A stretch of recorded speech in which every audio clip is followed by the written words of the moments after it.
여러분은 지금 본격 사회 지도층을 위한, 지성인들을 위한 고품격 음악방송 약쟁이 스튜디오를 함께하고 계십니다. 지성인이라면 꼭 알아야 할 음악 이야기들을 들려드리겠습니다. 네, 저도 같이 합니다.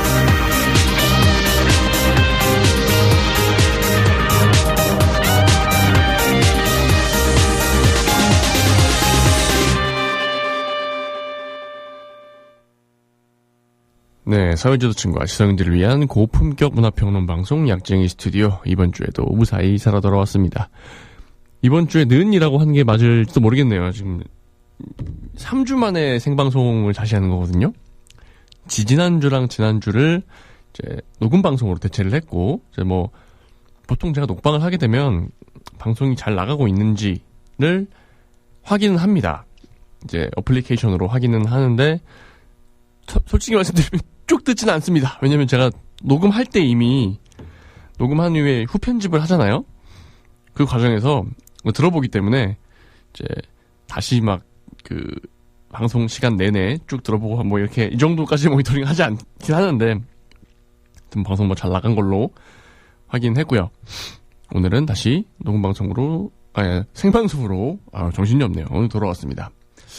갑자기 지금 날씨는 좀 포근해졌는데 약간 날이 흐리면서 추적추적 비가 내리고 있어요. 이럴 때 또 조심해야 되거든요. 지금도 저도 약간 일부러 좀 따뜻하게 입고 나왔거든요. 스웨터를 입고 나왔어요.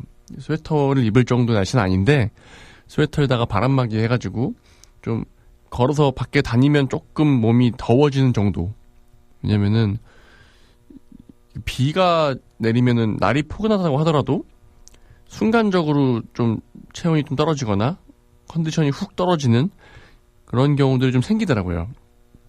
제가 어제도 새벽까지 이제 다른 뭐 노래 녹음도 하고 이러면서 새벽까지 있다가 집에 들어가서 막 엄청 늦게 잤기 때문에, 자다가 일어나서 급하게 뭐 먹고 또 먹고 나니까 졸음을 못 참겠는 거예요. 그래서 또 급하게 또 이제 잠깐 눈 붙이고 나오고 이래가지고 컨디션이 이제 약간 불안불안합니다. 이런 시기에 특히 얼마 전에 본 건데, 이 정도의 일교차가 나는 나라가 그렇게 많이 없다, 이런 얘기를 하더라고요. 대한민국만큼의 게 뭐 심한 경우에는 낮 시간에는 한 20 몇 도 갔다가 밤 되니까 영하 2도로 떨어지는 정도의 일교차도 이제 기상 관측상 있었다고 하더라고요. 뭐 그 정도면은 이제 조금 과장하면은 태양계에 있는 다른 위성 정도의 일교차가 아닐까. 물론 뭐 그 대기가 없는 다른 위성들은 그 아예 단위가 다르죠. 단위가 뭐 그 일교차의 편차가 한 100단위 이상 가죠. 근데 지구 안에서 대기도 멀쩡하게 있고 이 인류가 살고 있는 지구 안에서 이 정도의 일교차 흔치 않습니다. 그게 일종의 담금질이죠. 사람을 이제 담금질해서 이제 달궜다가 이제 차가운 물에 식혔다가 하면서 강해지게 할 수도 있지만, 어찌 보면은 기본적으로는 어느 정도의 온난한 기후에서 이제 일정한 게 사람이 살기가 좋거든요. 뭐 이런 시기 여러분들도 갑작스럽게 더워졌다가 갑자기 분명히 더웠는데 하면서 쌀쌀하다가 요게 이제 한 며칠은 반복될 가능성이 높을 것 같아요. 그래서 몸 관리 유의하시고, 매번 말씀드리는데 제가 거의 사계절 내내 오프닝을 이렇게 하는 것 같아요. 이게 그래. 여름에는 더우니까 몸 관리해야 되고, 봄, 가을에는 일교차 심하고 뭐 건조하고 이러니까 몸 관리해야 되고, 겨울엔 또 추우니까 막 너무 힘들어요. 그래서 몸 관리 또 해야 돼. 이제 거의 생활화를 해야 되는, 매 순간이 어떤 기후와 맞서 싸워야 되는 그런 기후대에서 우리가 살고 있는 거 아닐까 싶기도 합니다. 그래서 이제 그런 거 치고는 참 우리나라 사람들 다 참 그렇게 많이 드세거나 하지 않고 참 선한 사람들 많죠. 자, 근데 하지만 저희 방송은 선하지 않은 사람들 위주로 얘기를 하기 때문에 살살 진행해 보겠습니다. 일단은 신생아에게 낙상 마렵다 라고 써가지고 이제 SNS에 올린 대구에 있는 모 대학병원 간호사가 지금 상당히 화제가 됐어요. 낙상이 뭔지 아시죠? 어딘가에서 뭐 떨어져가지고 다치는 뭐 그런 거고요. 그러니까 낙상 마렵다 라고 하는 거는, 마렵다는 요즘에 약간 밈처럼 쓰인 단어예요. 뭐 마렵다. 뭐 하고 싶다는 뜻이에요. 그래서 정황상 이 아이를 어딘가에서 떨어뜨려서 다치게 하고 싶다 라는 글을 쓴 거죠.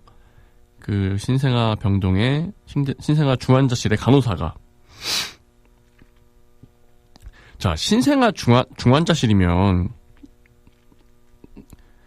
일단 태어나자마자 뭔가 몸이 좀 안 좋고 이래서 그 병원에 입원해서 치료를 받고 있는 참 안타까운 상황인 거거든요. 네. 이 간호사가 분조장, 이제 분노 조절장애 올라오는 중, 잠 좀 자라, 이런 글들을 막 썼다고 해요. 그걸 보면 이 아이의 부모님은 진짜 피가 거꾸로 솟지 않을까요? 실제로 어떤 학대를 했는가, 혹은 실제로 행동에 옮긴 무언가가 있는가, 이런 것들은 다시 또 조사를 또 추가적으로 해봐야겠지만, 우리 좀 믿음이 있잖아요. 기본적인 믿음. 의사, 간호사, 의료에 종사하고 계신 분들은 그분들이 막 절대적인 선이고 그렇게 생각하진 않습니다. 그래도 최소한 내 어떤 질환이나 어떤 부상을 치료해 줄 때 그 일을 하는 순간만큼은 그래도 실제로 그 일을 하기 위해 최선을 다한다는 믿음 정도는 있잖아요. 그게 없으면 상당히 어려워지는 거고요, 우리나라가. 근데 그게 지금 깨지고 있는 거예요. 예전도 아니죠. 얼마 전에 그 초등학교 교사가 학생을 살해한 사건이 있었죠. 그때도 제가 말씀드렸던 게, 우리 사회의 기본적인 신뢰 중에 하나가 깨졌다. 아이들을 우리는 학교에 보냅니다. 솔직히 초등학교 저학년 정도면 상당히 불안한 시기예요. 아주 어리고. 그런데 학교와 교사는 그들을 맡기기에 적합하다. 그들을 맡기기에 신뢰감이 있다. 아이들을 잘 케어해 줄 것이다. 최소한 해코지는 하지 않을 것이다. 라는 이제 사회적인 신뢰가 있었단 말이죠. 근데 그게 전면으로 깨져버린.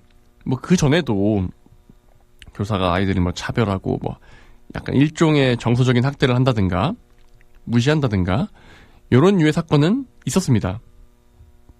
그래도 전반적으로는 믿을 수 있다라는 게 이제 우리 사회가 깔고 가는 어떤 모습이었는데, 그게 사라져버린 거죠. 교사에게 아이가 죽을 수가 있다라는 거, 그 신뢰가 깨진 부분과 비슷하다고 생각합니다. 간호사가 아이를 돌보는 업무를 하면서 이 사람 이런 생각을 하는구나. 아이를 어디다 던져버리고 싶고, 애가 우는 거 보면은 막 분노가 올라와서 참을 수가 없고, 이런 생각을 하면서 지금 업무를 하고 있구나. 그러면 병원에 입원해서 그 중환자실에 있는 아이를 둔 부모님은 누굴 믿어야 되죠? 정말 일반인들은 의료에 대한 아주 깊은 지식이 없어요.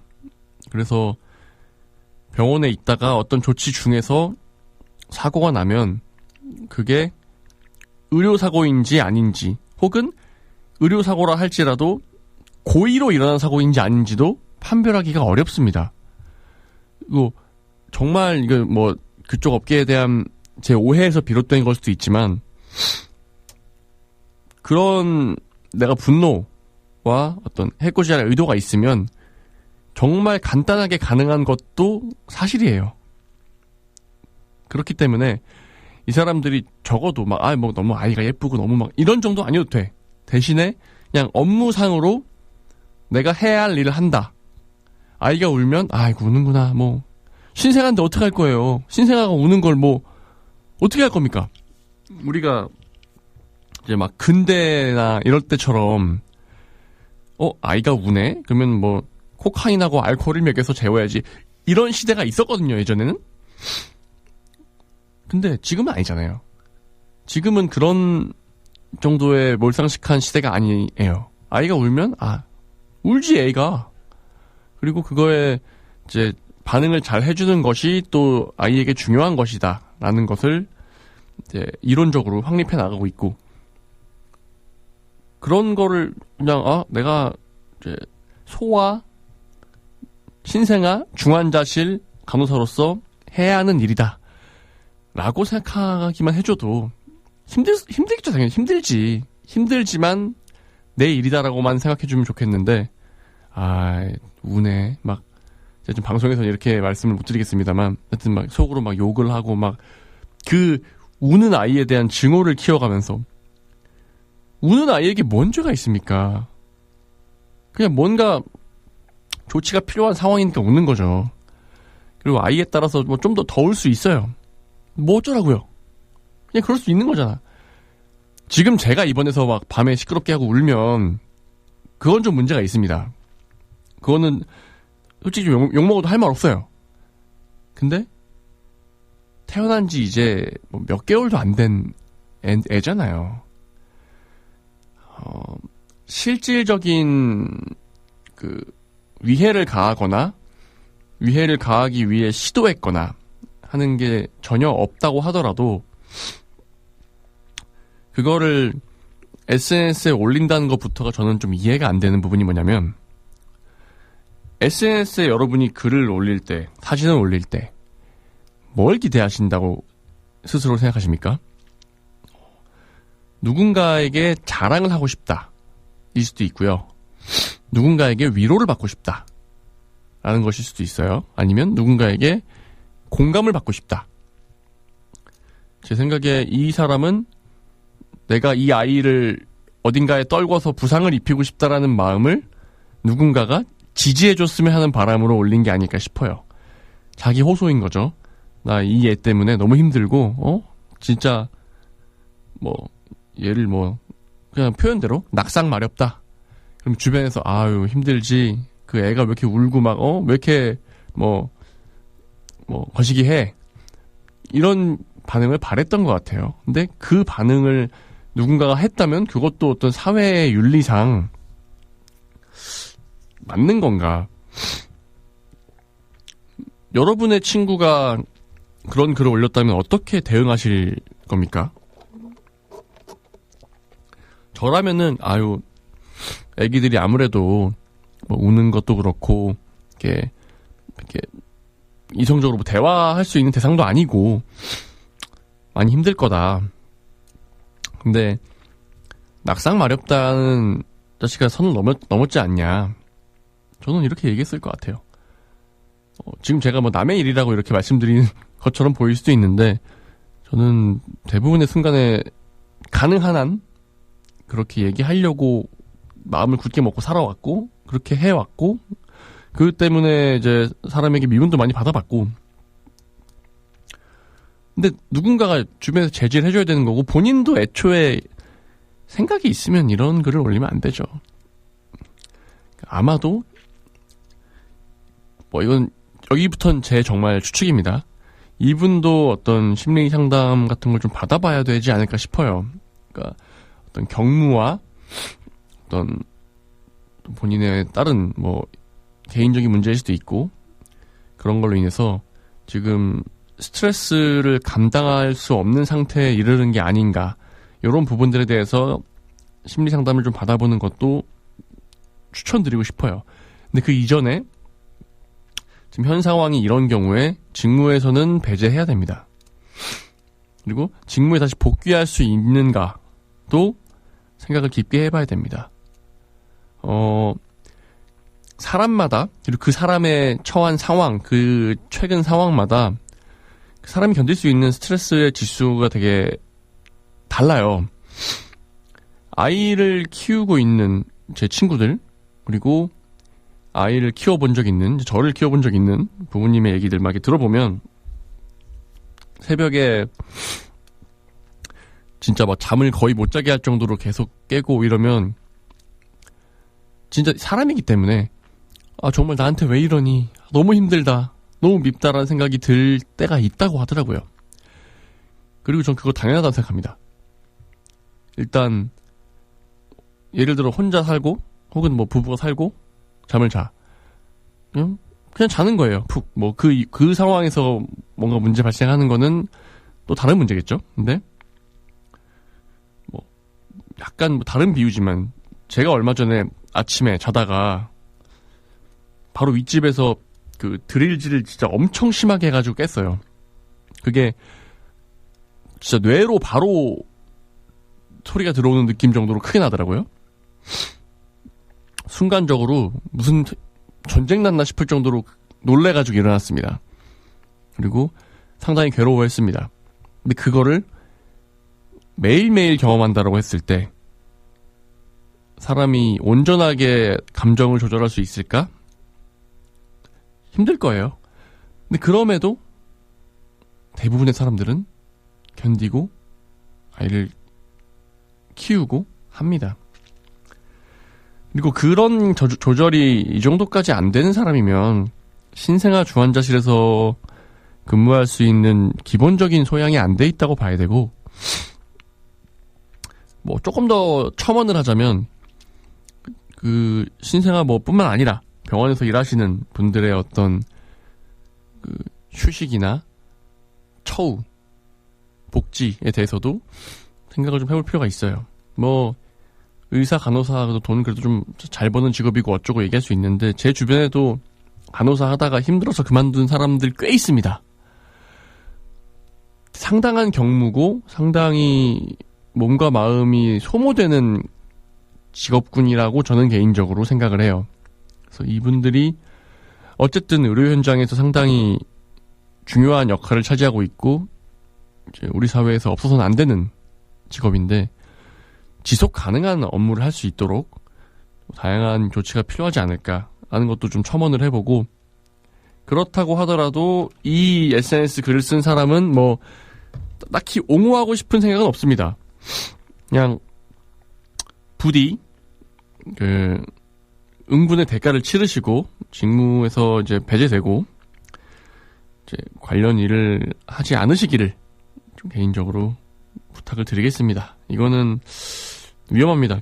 이게 이 정도의 분노였다가 또 다른 어떤 행동으로 갑작스럽게 폭발할지 알 수가 없어요. 이 사람의 행동이라는 게 스트레스가 중첩되고 하다 보면 돌발적으로 나오는 부분들이 상당히 많거든요. 그리고 돌발적으로 나왔을 때 그 피해가 저항조차 할 수 없는 아이들을 향하는 경우가 훨씬 많은 상황이고요. 지금 같은 경우에는. 뭐 그렇습니다. 자, 그리고 다른 얘기 하기 전에 살짝 노래 하나만 듣고 올게요. 최근에 상당히 화제가 되고 있는 노래인데 저도 개인적으로 되게 인상 깊게 들어서 소개를 할까 합니다. 송소희 씨의 Not a Dream 듣고 돌아오시겠습니다.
네, 나로드림 듣고 오셨고요.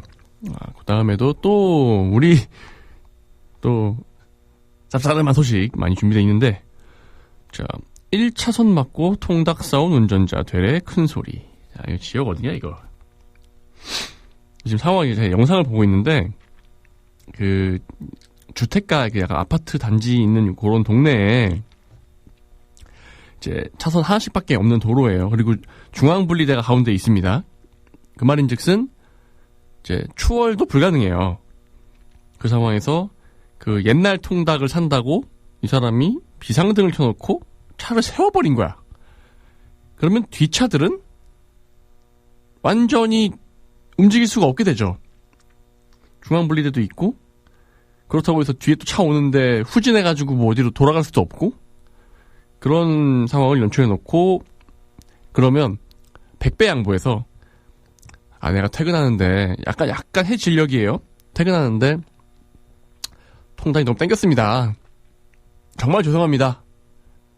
다리 하나 드릴까요? 이러면 그래, 통닭이 정말 맛있었나 보지, 먹고 싶었나 보지 하고 그 정도에 넘어갈 수 있는 아량들은 우리나라 사람들이 충분히 있을 것 같아요. 근데 그게 아니라 그 몇 분이나 걸린다고 좀 기다리면 되겠구만 빵빵거리고 이런 식으로 대처했다는 거예요. 그 모습이 블랙박스에 고스란히 찍혔습니다. 자, 이게 상당히 흔하게 있는 일들이에요. 우리나라만 그런 건지 잘 모르겠습니다. 저도 뭐 운전을 하진 않고, 하지만 이제 운전하는 사람들의 어떤 모습들이나 문화를 많이 관찰을 하죠.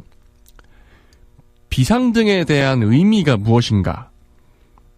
그러니까 예를 들어서 갑자기 앞차가 급정지를 했거나 이런 경우에 브레이크를 밟으면서 비상등을 켜주고, 이런 부분은 저는 맞는 사용이라고 봅니다. 그리고 진짜 갑작스러운, 전 솔직히 저는 넓어요. 그런 그 허용 범위가. 갑자기 차 타고 가는데 설사가 갑자기 났어. 이거 비상이잖아요. 비상등 켜고 좀 밟았어. 휴게소 쪽으로. 그리고 좀 들어간다고 이제 좀 빨리 들어가고. 그것도 인류애적으로 허용해줘야 된다고 생각합니다. 그런데 여기서 편의점 가서 뭐 좀 사오려고 비상등? 그게 왜 비상이에요? 집에 가서 주차해놓고 걸어 나와서 사면 되잖아. 그거는 비상이 아니라 편의예요, 편의. 내 편의를 위해서 뒤에 기다리고 있는 수많은 차들의 불편을 야기하는 행동이거든요. 급동 같은 경우에는 그 상황을 대응하기 위해서 어떤 주변 사람들이 도움을 주는데 그래도 조금 사회적 합의가 있다고 봐요. 누구에게나 일어날 수 있는 일이고, 그리고 그 상황이 얼마나 절망적인지 보통 살면서 한 번씩은 경험합니다. 그러니까 그런 사람도 있잖아요. 이제 그 과속을 하고 이랬는데 급하게 막 좀 껴들고 이랬는데 휴게소에 내려가지고 급히 화장실 달려가는 걸 보고, 그 표정을 보고 이제 좀 이거는 봐줄 수밖에 없겠다는 생각이 들었다. 이해합니다, 그 정도는. 근데 치킨 사려고 내가 세워놓고, 치킨이 물론 그 옛날 통닭 이런 거 금방 나오기도 해요. 그래도 약간 1차 초벌 튀김 해놓은 거 다시 한번 튀김 넣었다가 빼서 포장하고 기름 좀 빼고 그 시간이 걸린단 말이죠. 그럼 그 시간 몇 분을 동안을 그 도로를 아예 본인이 통제하는 거거든요. 도로를 아예 막아버린 상황이 되는 거예요. 무슨 권리로? 그게 가능할 정도의 비상 상황이라면 내가 갑작스럽게 어떤 심근경색이 왔다거나 아니면 간질이 왔어. 근데 어떤 신체적으로 어떤 혼자서 대응할 수 없는 누군가의 도움이 필요한 비상 상황이 왔다 정도가 아니면 1차선 도로를 사람들 이제 귀가하려고 왔다 갔다 하는 도로를 그렇게 막고 있는 건 허용해서는 안 됩니다. 근데 이게 그거예요. 아마 제 의견에 많이 동의하실 거라고 저는 개인적으로 예측합니다만, 이런 행동을 할 사람들은 애초에 그게 왜 잘못인지 모릅니다. 아니, 비상등 켰잖아요. 그 뭐 치킨 받아오는 거 좀 기다려줄 수 있는 거 아니야? 유사한 논리로 많이 보게 되는 게 뭐 택시에서 말도 안 되는 위치로 갑자기 차선 변경해가지고 승객을 내리게 혹은 타게 하는 행위들. 그게 교통 흐름 그리고 뒷차에게 엄청난 위협이 되는 경우가 많습니다. 그리고 참 이거 제가 얘기 지난번에 한번 했는데 저희 제 스튜디오가 위치해 있는 라디오 스튜디오 말고 저희 개인 스튜디오 위치해 있는 동네 근처에 학원이 많아요. 딱 지금쯤일 겁니다. 제가 지금 마치고 갈 때도 스튜디오에 들어갈 때도 있을 거예요. 학원 그 통원차들하고 애들 데리고 오려고 하는 부모님들이 차선이 3개밖에 없는데 2개를 때려 먹고 있습니다. 어제도 그걸 봤고요. 어제 제가 서울로 이동하는 길에 봤고요. 그래서 3차선 그러니까 왕복 6차선 도로인데 내가 버스를 타려고 정류장에서 기다리고 있는데 정류장을 막고 있어요. 그래서 정류장에서 버스 타려고 가는데 차선 2개를 가로질러서 중앙선 쪽까지 가야 탈 수 있는 상황이 벌어집니다. 지금도 벌어지고 있는 일이고 아마 어딘지 여러분들 여기만 벌어지고 있는 것도 아닐 거고요. 있을 거예요. 그 사람들한테 항변을 하면 그렇게 얘기할 겁니다. 아, 뭐 애 잠깐 기다려서 태우고 가는 건데 잠깐이면 되는데 그 잠깐들이 수십 명, 수백 명이 모여서 그렇게 길을 먹고 있으면 거기서 버스 탄다고 나가다가 사고 나면 그 책임 본인이 안 질 거잖아요. 그 잠깐으로 인한 책임 안 질 거잖아요. 저 같은 경우에는 이제 좀 꼬인 놈이기 때문에 순간적으로 약간 그런 거 보고 약간 열이 받으면 촬영합니다. 여기 버스 정류장인 거 촬영하고 이렇게 돌려가지고 영상으로 싹 찍어요. 그렇게 찍고 있으면 진짜 헐레벌떡 다 차 뺍니다. 그게 더 화가 나요. 그게 지금 잘못된 행동이라는 걸 알고 있는 거잖아요. 이게 문제가 있고 누군가에게 불편을 주는 행위라는 걸 알고 있는 거예요. 차라리 지금 요 사건에 대해서 그 치킨 산다고 한 다음에 막 좀 기다려주지 이렇게 얘기하는 사람은 오히려 순수한 걸 수도 있습니다. 이 사람은 그냥 모르는 거예요. 이게 다른 사람에게 피해를 준다는 것 자체를 모르는 정말 자연인의 상황인 거고 그 문명인이 아닌 거죠. 근데 이들은 문명인인 거예요. 그게 더 화가 납니다. 아는 놈이 왜 이래? 알고 있으면서 그냥 자기 편하자고 그렇게 하는 거예요. 아니 뭐 좀 돌든가 아니면 좀 어디 사실 그 동네가 뭐 다른 데서 잠깐 정차하고 있을 만한 동네도 없긴 한데 골목 좀 돌면서 애가 좀 기다리게 하든가 애가 기다리고 있으면 딱 세워서 타고 출발 이렇게 하면 되는데 그 앞에 세워두고 세워라 내워라가 기다리고 있는 거예요. 그럼 애들 또 나오면서 막 쫑알쫑알 애들 친구들이랑 막 나오면은 인사하고 뭐하고 막 타고 그 몇 분이 아니에요. 한 정말 길게 보면 한 1시간에서 좀 짧게 쳐주면 한 30분 정도는 그 지역이 상당히 마비된 상태로 유지가 돼요. 그 하원 시간이 겹치는 그 시기가 되면 거기다가 버스 정류장 저 앞에서부터 학원 버스는 일렬로 서 있지 그 애들 데리러 온 사람들 차가 또 2줄로 꽉 차 있지. 이게 뭐 하는 짓입니까? 왜 이렇게 살아요? 그 애들이 집에 혼자 못 가나요? 그것도 의심스럽고 물론 뭐 데리러 올 수 있어요. 밤이니까. 근데 그 매일매일을 누군가에게 피해를 주는 상황을 만들면서 그렇게까지 살아야 되나요? 그렇게까지 학원을 보내야 되나요? 그 아이들이 커서 아 그냥 내가 그냥 필요하면은 갓길에 세워놓고 그냥 있어도 되는구나. 그게 강화되면 아 치킨 먹고 싶네 이게 되는 거라고. 그렇게 치킨을 사다가 좀 기다려주지, 내가 좀 치킨 좀 사겠다는데 그걸 못 기다려가지고 경적을 울려?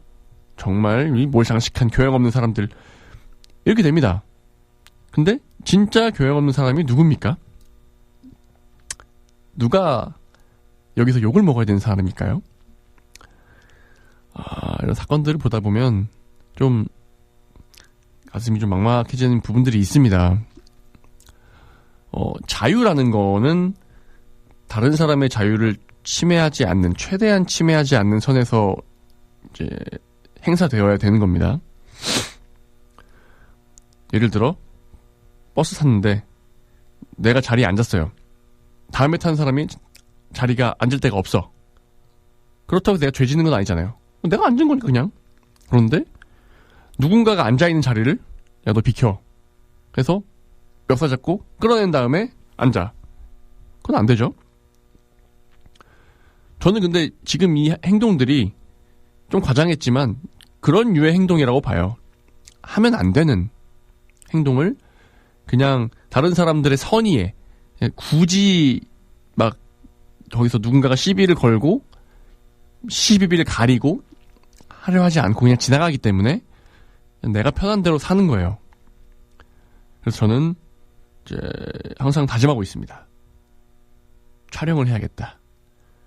진짜 이 스마트폰의 보급 중에 가장 제가 좋은 점이라고 생각하는 건 어떤 순간이 왔을 때 긴급하게 녹음하거나 촬영할 수 있는 게 정말 좋은 그 스마트폰의 기능이라고 보거든요. 촬영을 하고 있으면 진짜로 여러분 해보세요 한번. 촬영하면 진짜 와르르 도망갑니다. 그 정류장 근처가 상당히 클린하게 한 5대 6대가 빠져요. 그리고 저는 또 제가 좀 유별나다고 생각하실 수 있는데 이제 도로에 다니다가 누가 봐도 설 수 있었는데 정지선 안 지키고 슬금슬금 나오는 분들이 있어요. 근데 정지선 안 지킨 거 이제 좀 벌금이 올라갔죠. 그럼 제가 조용히 스마트폰을 꺼내서 그 앞에 지금 보행자 신호인 걸 촬영하고 이렇게 됩니다. 그러면 슬금슬금 뒤로 빼요. 그러면 저는 더 화가 나죠. 그렇게 하면 안 되는 거 알고 있었네? 아니면 불가피한 상황으로 그렇게 된 게 뭐 신호가 갑자기 바뀌어서 정지했다. 이런 거면 뭐 그런 상황 있을 수 있어요. 우리 알잖아요. 근데 그게 아니야. 이미 바뀌었는데 슬금슬금 나오고 있는 사람 보여요. 그거 하면 안 되는 거 알고 있었네? 근데 한 거네? 그 몇 미터 슬금슬금 나와 있다고 출발해서 얼마나 빨리 간다고? 저는 그게 더 화가 납니다. 아예 그냥 그게 잘못인지 모르면 문명인이 아니구나. 대화 시도를 하면 안 되겠구나. 할 수 있어요. 참 근데 그분들도 참 어떻게 보면 운 좋은 거죠. 문명인이 아닌 시대였으면 원래 옛날에는 돌도끼 맞을 만한 상황인데 뭐 돌도끼나 뭐 죽창 같은 거 맞고 갈 사람들인데 주변 사람들은 문명인이니까 살아있는 거예요. 네? 문명인인데 그렇게 행동하는 사람들도 있다는 거죠. 얌체라고 얘기할게요. 얌체족들이 있는 거죠. 지금 돌아와서 치킨 하나 좀 편하게 사겠다고 얌체 행동을 한 사람 어쩌면 우리 주변에 많습니다. 상당히 많이 봐요. 뭐 새치기 한 사람들도 여전히 있고요. 운전할 때뿐만 아니라 정말 다양한 상황에서 얌체 행동을 해서 조금씩의 이득을 본 사람들이 우리나라에 상당히 많습니다. 그리고 그 사람들을 대부분의 사람들은 그냥 그냥 그렇게 살아라 그런갑다 하고 넘어가 줍니다. 그게 어쩌면 그런 사람들을 키운 게 아닐까라는 회의감도 드는 요즘이에요. 처음 그 사람이 그런 행동을 했을 때 바로 화끈하게 제지를 했어야 이거 내가 작은 이득을 보기 위해 행동했다가 정말 큰 불이익이나 데미지를 입겠구나 라는 걸 배우고 이제 다시는 하지 않는 그런 상황으로 갔어야 되는데 여기까지도 큰 문제 없네? 여기까지도 큰 문제 없네? 괜찮네? 조금 편해지네? 이렇게 하다가 이제 누군가가 참을 수 있는 선 넘어서면 누군가가 뭐라 하잖아요. 그러면 너는 왜 유별나게 뭐라 하냐? 다른 사람들 지금까지 아무도 뭐라 안 했는데 왜 너만 나한테 뭐라 하는 거야? 이렇게 나오는 거죠. 그러니까 이제 초장에 그런 얌체 행동 초기에 잡고 넘어갔어야 되는데 우리 사회가 아까 전에 말씀드린 것처럼 착한 사람들이 많아요. 이렇게 기후가 왔다 갔다 하고 나라가 막 외세 침략을 받고 이렇게 살아온 사람들인데도 참 선량한 사람들이 많습니다. 그냥 참아주고 그런갑다 하고 봐주고 그냥 뭐 문제 굳이 삼지 않고 그렇게 넘어가는 사람 너무 많습니다. 요거 뭐 저는 제 주관대로 행동을 할 것이고 여러분들도 여러분 나름대로 수위에 맞추어 행동을 하건 하지 않건을 결정하실 거라고 생각합니다. 그리고 그 모든 것들이 모여서 우리 사회를 만들게 될 거고요. 그리고 우리 사회가 더 나은 방향으로 가기 위해서 뭐가 옳은 방향인지는 시간이 지나본 다음에 증명이 되겠죠. 근데 뭐 모르겠습니다. 저는 그냥 그런 분들을 잘 안 보고 싶은데 앞으로도 보일 것 같아요. 노래 하나 듣고 올게요. 두 번째 달의 쑥대머리 듣고 돌아오시겠습니다.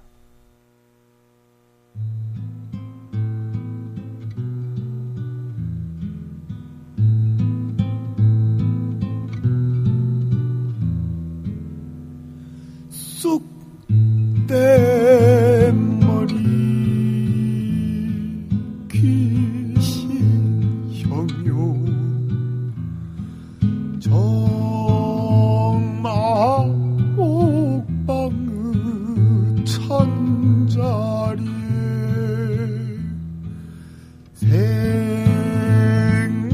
생각난 것은 임뿐이라 포고지고 한양난군 포고지고 오리정 정멸후로 일장서를 내가 못 봤으니 부모 분명 그 공부에 겨를이 없어서 이러는가.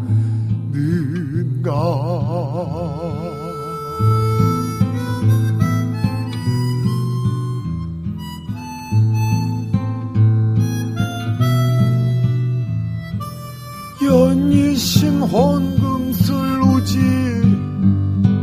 나를 잊고 이러는가. 개궁항아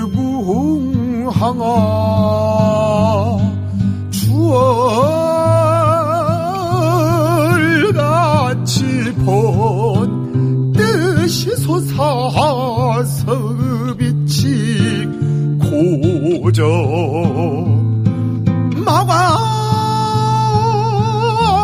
막내 막혔으니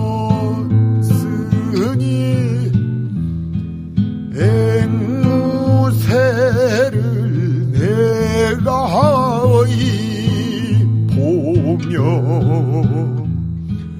호적 몸을 꿀 수 있나. 내가 만일에 님을 못 보고 옥중보니 되거두면 생전사후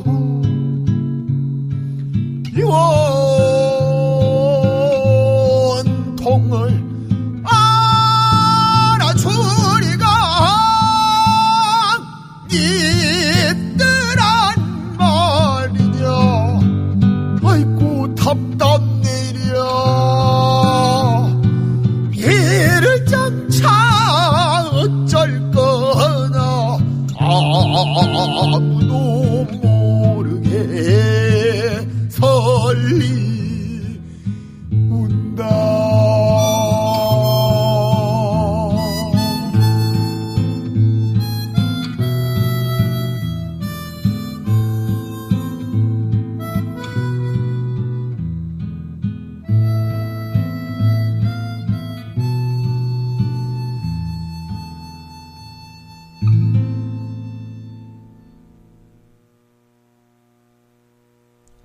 쑥대머리 듣고 왔고요. 오늘 그 국악곡들 좀 위주로 좀 틀고 있는데, 약간 이제 볼륨이 평소에 가요들 틀 때와 비슷한 볼륨으로 맞췄을 때, 아무래도 국악곡들이, 특히 이제 오늘 선곡한 곡들이 약간 다이나믹 레인지가 넓어서 처음에 좀 소리가 들리는 거 맞나? 안 들리나? 하다가 마지막에 좀 커지고 약간 편차가 좀 있었던 점 또 약간 양해를 부탁드리겠습니다.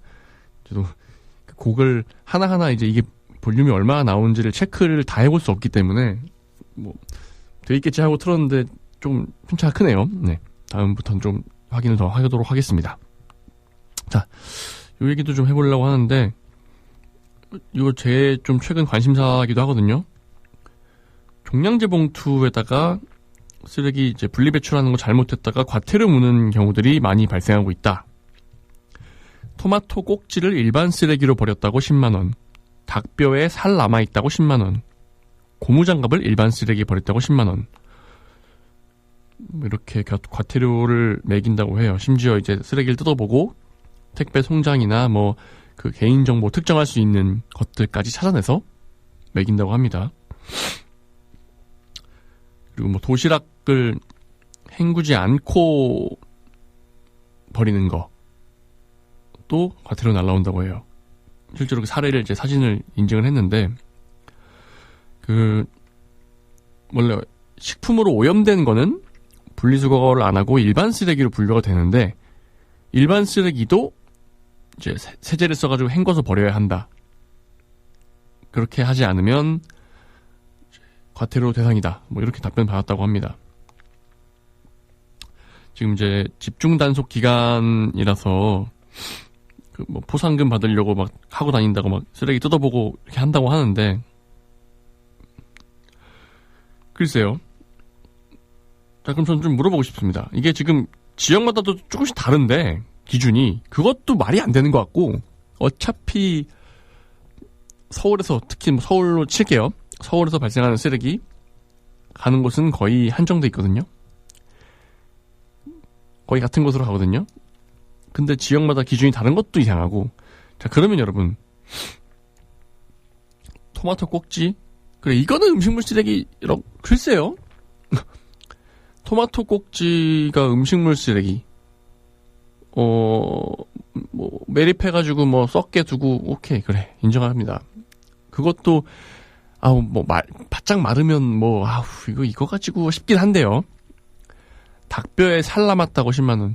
자, 그러면 닭뼈에 그 물렁뼈 어떡할 거예요? 닭뼈에 물렁뼈 남아있으면 그거 음식물로 버려야 됩니까? 일반 쓰레기가 아니고? 근데 저 같은 경우에 이제 치아를 좀 아껴 쓰기 위해서 물렁뼈를 잘 안 먹습니다. 물렁뼈를 막 이렇게 쪼개내고 하는 과정에서 이제 앞니나 무리가 갈 수 있을 것 같아서 살만 잘 발라먹고 쪽쪽 발라먹고 물렁뼈는 잘 안 먹는 편이에요. 그러면 물렁뼈가 남아있으면 그것도 어쨌든 누군가 먹을 수 있는 거고 음식물 쓰레기라고 봐야 됩니까? 그게 내가 그걸 일반 쓰레기로 물렁뼈 남아있는 닭뼈를 버렸다고 해서 과태료를 10만원 물 정도의 큰 죄입니까? 이거 납득할 수 있으세요? 이게 자, 그러면 고무장갑은 나 뭔지도 모르겠어요. 고무장갑은 어디에 버려야 돼요? 이게 일반이 아니야? 플라스틱인가요? 고무면은 우리가 알고 있는 그 분리배출의 범위가 캔, 플라스틱, 그러니까 캔 고철, 종이류, 병류, 플라스틱류, 스티로폼, 비닐, 뭐 이 정도, 이건 잘 알고 있습니다. 자, 고무장갑 어디에 들어가는 거 볼까요? 고무장갑이 비닐에 들어가네요. 아, 고무장갑이 비닐이었군요. 네, 이걸 어떻게 하냐? 고무장갑이 비닐이라고 누가 생각해요? 이거를 단속하는 거 좋습니다. 저도 그 작업실 앞에 그 쓰레기 버리는 거 보면서 막, 야, 얘네들은 진짜 몰상식하게 버린다 생각 많이 했거든요. 진짜 말도 안 되게 버리는 사람들 많아요. 그리고 심지어 막 쓰레기 봉투 안 잠가놓고 해서 막 다 풀어헤쳐지고 난리 나는 경우도 많고요. 그냥 막 내 집에만 쓰레기가 없으면 되지 라는 식으로 앞에 그냥 막 던져놓고 가는 애들도 많아요. 그거에 대한 문제의식 저도 충분히 있습니다. 그런데 단속을 하기 전에 제가 몇 번 말씀드렸어요. 이거 어떻게 배출하라는 얘기를 최소한 뭐 집집마다 안내문이라도 좀 주든가, 직접 찾아보지 않으면 모르게 되어 있는 상황에서 단속만 때리면 이거는 사실상 과태료 매겨가지고 세금 충당하려고 하는 행동이라고 저는 보거든요. 닭뼈 남아있다고, 닭뼈에 살 좀 남아있다고, 그거는 분리해서 음식물로 버렸어야 됐다고, 종이 도시락에 온 그거 음식물 남은 그 약간 그런 거 있잖아요. 막 그 기름 같은 거 남았겠죠. 종인데 세제로 세척 깔끔하게 해서 버리지 않았다면서 그거를 과태료를 물린다? 이거는 그 인력으로 차라리 어디 골목골목마다 음주운전 단속을 하세요. 제가 보기에 그게 더 대한민국의 미래의 발전적인 방향일 것 같습니다. 지금도 어디 주요 어디 번화가 골목들 가면 음주운전 세고 셌을걸? 그거 잡아가지고 과태료 물려가지고 그거는 아무도 뭐라 안 할 거예요. 음주운전자를 잡았는데 그걸 누가 뭐라 그래? 아니 내가 음주운전 좀 하겠다는데 어떻게 단속을 왜 합니까? 이렇게 주장할 사람이 있을까요? 근데 이건 제 그냥 개인적인 감정입니다. 고무장갑을 일반 쓰레기로 저도 버린 적이 있어서 그래요. 고무장갑을 일반 쓰레기로 버렸다고 10만 원 내라 그러면 전 화날 것 같아요. 솔직히 말하면. 비닐 분리배출 저 하고 있거든요. 뭐 씻어가지고 따로 모아가지고 매주 수요일에 내놓는 걸로 저희 그 단지는 하고 있습니다. 그래서 저는 좀 늦게 지내기 때문에 화요일 밤에 들어가면 이제 수요일로 넘어가잖아요. 새벽으로. 그때 보통 내놔요. 열심히 모으고 있습니다. 근데 고무장갑이 비닐이라는 사실을 저에게 누구도 아직 말해준 적이 없습니다.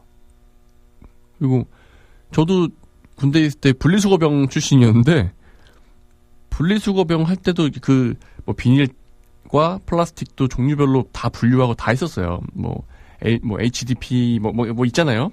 샴푸통은 뭐고 뭐는 뭐고 뭐 아더 PP 뭐 그걸 했었는데 비닐에 고무장갑이 들어간다는 생각은 아직도 한 번도 못 해봤거든요. 그 규정 그리고 실질적으로 그렇게 해서 그 재활용과 환경 보호를 얼마나 하고 있는지도 지금 불투명한 상황인데 그 상황에서 과태료를 물려가지고 솔직히 세수 충당하려는 거 아니에요? 그게 화가 나는 거예요.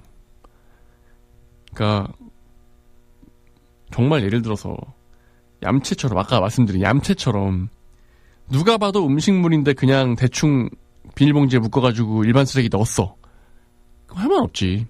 근데 뭔가 충분히 설명되고 공지되지 않으면 잘 모를 만한 것들을 가지고 이렇게 해버리면 애매한 거 많아요. 저 오늘 제가 새우장을 좀 먹었는데요. 새우장 제가 껍데기도 이제 이빨 때문에 잘 안 먹습니다. 새우장 그 꼬리 껍데기 그거 뭐예요? 지금도 모르겠네요. 음식물인가 일반 쓰레기인가. 먹을 수는 있는 거잖아요. 그게 먹을 수는 있어요. 그런데 이미 그렇게 된 이상 식품이라고 봐야 되나? 닭뼈는 일반 쓰레기입니다.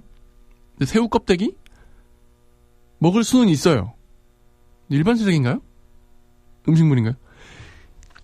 이런 거 하나하나를 다 공지를 하고 안내를 한 다음에 충분한 그 계도 기간을 거치고 사람들이 이제 좀 익숙해지고 그 기간을 충분히 둬야 되는데 그냥 집중 단속 일단 때려버려 하다 보면 두드려 맞다 보면 하겠지. 이런 식으로 법을 집행하는 행정부가 어디 있습니까?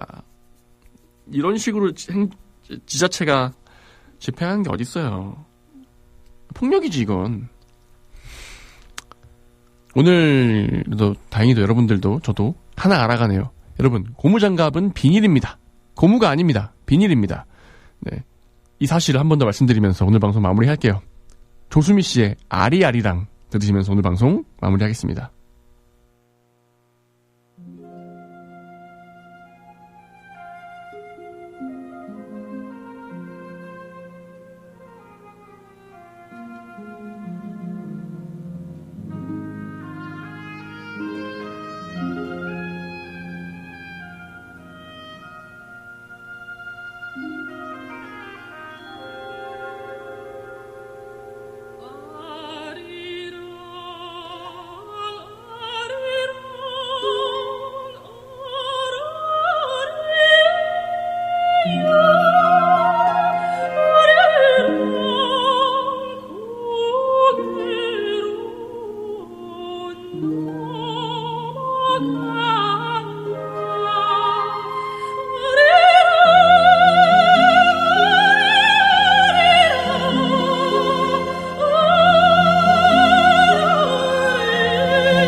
취업 준비 힘들다. 수강료에 응시료에. 포기하지 마. 성남 거주 미취업 청년에게 수강료와 응시료를 최대 100만 원까지 지원해주는 청년 취업 올패스가 있잖아. 한도 내에서 상시 신청 가능하니까 잡아봐 어플라이에서 확인해봐. 당신의 취업 천사 성남. 나는 가족 부자입니다. 나를 챙겨주는 돌보미 이모, 육아휴직 때 아빠 회사 지켜주는 삼촌, 동생 첫 만난 이용권도 주는 공무원 언니까지 진짜 많죠? 다 같이 키우고 다 같이 행복하게. 공익광고협의회. 지역민의 소리, 희망 속의 공감. 여러분께서는 지금 90.7MHz 성남 FM 방송을 듣고 계십니다. 성남 성남의 지역 라디오 방송 성남 FM 방송은 청취자 여러분의 참여와 다양한 의견을 기다리고 있습니다. 성남 FM 방송 홈페이지 www.fmnara.com 또는 전화번호 703-6100번으로 참여 부탁드립니다. 여러분의 소중한 의견은 정성을 다해 프로그램에 반영하도록 노력하겠습니다. 우리 주민과 함께 만들어가는 방송 성남 FM 방송입니다. 고맙습니다.